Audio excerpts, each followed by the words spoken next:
Hello everyone, আমাদের brand new channel লিওর আরেকটা নতুন ভিডিও নিয়ে আজকে হাজির হলাম। আজকের টপিক হচ্ছে স্পিকিং মডিউলের পার্ট 3। যারা যারা আমার পার্ট 1 এর ভিডিওটা দেখেন নাই, ভয় পাওয়ার দরকার নাই, পার্ট 2 নিয়ে এখনো ভিডিও দেই নাই।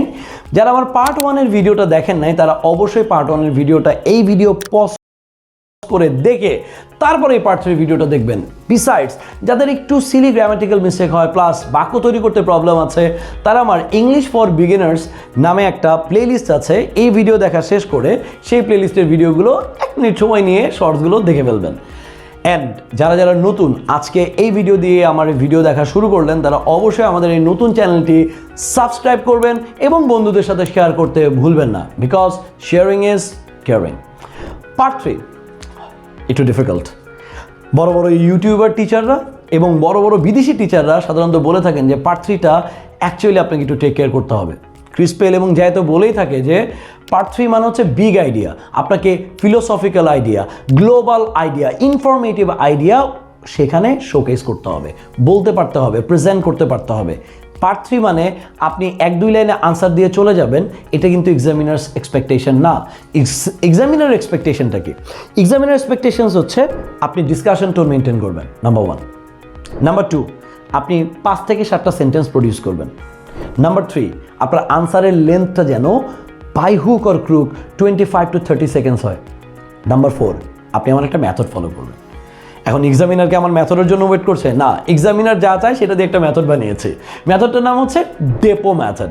আপনারা অলরেডি আমার পার্ট 1-এ দুটো মেথড পেয়েছিলেন, ওরা মেথড এবং এরিয়া মেথড। পার্ট 3-তে যেটা পাবেন সেটার নাম হচ্ছে ডেপো মেথড। ডি মানে কি? ডি মানে হচ্ছে ডিরেক্ট আনসার, ই মানে এক্সপ্লানেশন, পি মানে পার্সোনাল ওপিনিয়ন, ও মানে অপোজিট আইডিয়া। এবার প্রশ্ন, স্যার আমি কি প্রত্যেকটা প্রশ্নের আনসারে ডেপো বলবো? না, প্রত্যেকটা কোয়েশ্চেন আনসার আপনি ডেপো বলতে পারবেন না। আপনাকে পার্ট 3-তে কিউ কার্ডের উপরে বেস্ট করে দুটো থিমে 6টা কোয়েশ্চেন করবে। কাউকে কাউকে দুটো থিমে 4টা কোয়েশ্চেন করে, কাউকে 3টা কোয়েশ্চেন করে, কাউকে 6টায় কোয়েশ্চেন করে। আমরা ওর্স কেস সিনারিও নিয়েও যদি আগাই, আপনাকে যদি 6টা কোয়েশ্চেনও করে, আপনি 3টা কোয়েশ্চেনের আনসার দেন direct answer, personal opinion, opposite idea. আর 3টা কোয়েশ্চেন আনসার দেন direct answer, explanation, personal opinion. যাতে করে পার্সোনাল ওপিনিয়ন কিন্তু থাকতে হবে। নাম্বার 5 যে কথাটা, পার্ট 1-এ reason is a must, part 3-তে ওপিনিয়ন ইজ আ মাস্ট। আপনাকে ওপিনিয়ন বলতে পারতে হবে। নাম্বার 6, পার্ট 3-তে কোনো কোয়েশ্চেন বুঝতে না পারলে আপনি বলবেন could you please clarify me the question sir, অথবা could you please paraphrase the question sir. একটা কোয়েশ্চেনের ক্ষেত্রে আপনি এটা করতে পারেন, কারণ টিচার কি করবে, আপনাকে একটু সহজ করে আরেকবার একটু বলবে। প্রত্যেক কোয়েশ্চেনে কিন্তু এটা করা যাবে না, একটা কোয়েশ্চেনের ক্ষেত্রে আমরা এটা করতে পারি। এখন আসেন ডেপোটা আমরা কীভাবে ফলো করব। ডিরেক্ট আনসার, ই মানে বলেছে এক্সপ্লানেশন। এক্সপ্লানেশনে কি আসবে? যদি ডিরেক্ট আনসারের মধ্যে আপনার ওপিনিয়ন আসে, তাহলে এক্সপ্লানেশনের মধ্যে আগে রিজন আসবে। আর যদি ডিরেক্ট আনসারটা ডিরেক্ট আনসার হয়, এক্সপ্লানেশনের মধ্যে এক্সাম্পল আসতে পারে, অ্যাডিশনাল ইনফরমেশন আসতে পারে। সবচেয়ে ইম্পর্টেন্ট যেটা আমরা চাচ্ছি সেটা হচ্ছে comparing present and past and future prediction, speculation আপনি করতে পারেন কিনা। আপনার পার্সোনাল ওপিনিয়ন যা ইচ্ছা তা দিতে পারেন, যদি এক্সামিনার আপনার সাথে ডিসএগ্রি করে এজন্য আপনার মার্ক কাটা যাবে না। লাস্ট হচ্ছে অপোজিট আইডিয়া, অন্যরা কি ভাবছে। So let's start. আমি দুটো কোয়েশ্চেনের আনসার দিয়ে দেখাই আপনাদের। আমাকে কোয়েশ্চেন করেছে, what are the characteristics to be a good CEO or a company leader of any company? আপনি বলছেন people management and leadership are the most important skills to be a CEO or a company leader of any company.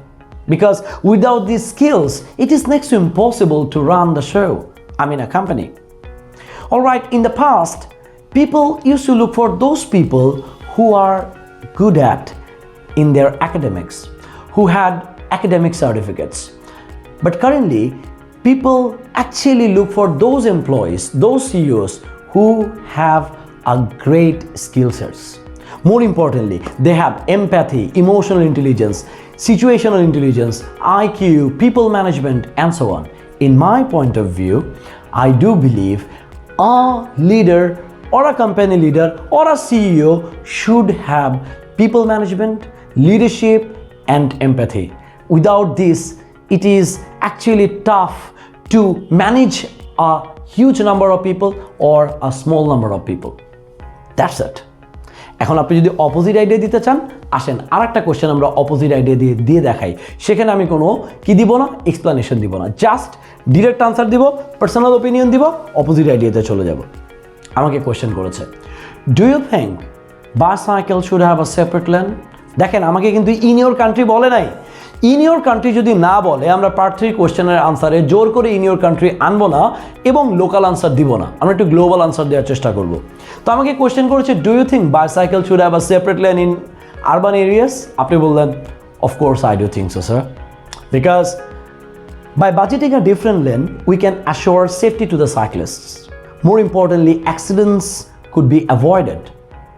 In my point of view, if we budget a different lane, we can encourage more and more people to ride bicycle, to ride this non-motorized vehicle like China.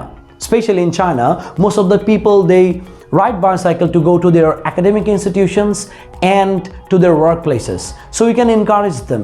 Besides, by budgeting a lane, we can avoid the accidents, unwanted accidents. On the other hand, some people claim that if we budget a different lane in the third world countries like ours, traffic jam could be increased. আমি কিন্তু আমারটা বলে দিছি, in the third world countries like ours দিয়ে আমি কিন্তু add করে দিলাম। সো এই জিনিসটা আমাদেরকে মাথায় রাখতে হবে যে আমরা পার্ট 3তে যখন আমাকে কোয়েশ্চেন করছে, আমাকে ডিসকাশন টোন মেনটেন করতে হচ্ছে, আমাকে পার্সোনাল ওপিনিয়ন দিতে পারতে হচ্ছে, আমাকে আনসারটাকে প্রায় 30 সেকেন্ড টানতে হচ্ছে, 5 থেকে 7টা সেন্টেন্স বলতে পারতে হচ্ছে। এমন যেন না হয় কোয়েশ্চেন করেছে, মাঝখানে গিয়ে আপনি বলতেছেন আপনি ভুলে গেছেন, sir could you please repeat it? So part 3তে listen to the question very very very very carefully. Part 3তে যদি আপনাকে অ্যাডভান্টেজেস ডিসঅ্যাডভান্টেজেস জিজ্ঞেস করে বা ওয়াই দিয়ে কোয়েশ্চেন জিজ্ঞাসা করে, সেখানেও কিন্তু আপনার ওপিনিয়ন প্লেস করতে হবে। অ্যাডভান্টেজেস ডিসঅ্যাডভান্টেজেস জিজ্ঞেস করেছে, আপনি দুটো অ্যাডভান্টেজ বলেন, একটা ডিসঅ্যাডভান্টেজ বলেন, তার সাথে আপনার ওপিনিয়ন প্লেস করেন। আমাকে ওয়াই দিয়ে কোনো কোয়েশ্চেন করেছে, পার্ট 1-এ করলে আমি শুধু রিজন বলে দিতাম, পার্ট 3তে করলে আমি রিজন বলবো, তার সাথে আমার ওপিনিয়ন প্লেস করব। It is a must. আমি আশা করি আপনারা পার্ট 3 সম্পর্কে একটা আইডিয়া পেয়েছেন। সবাইকে বলবো ভিডিওটা ভালো মতো দেখেন, যারা পার্ট 1-এর ভিডিওটা দেখেন এই ভিডিওটা দেখেন, এবং ইংলিশ ফর বিগিনার্সের প্লেলিস্ট যেটা আছে সেই প্লেলিস্টের মধ্যে সবগুলো শর্টস একটু একটু করে দেখে ফেলেন। অ্যান্ড শেয়ারিং ইজ কেয়ারিং, ভিডিওটা অবশ্যই আপনার বন্ধুদের সাথে শেয়ার করবেন। Thank you.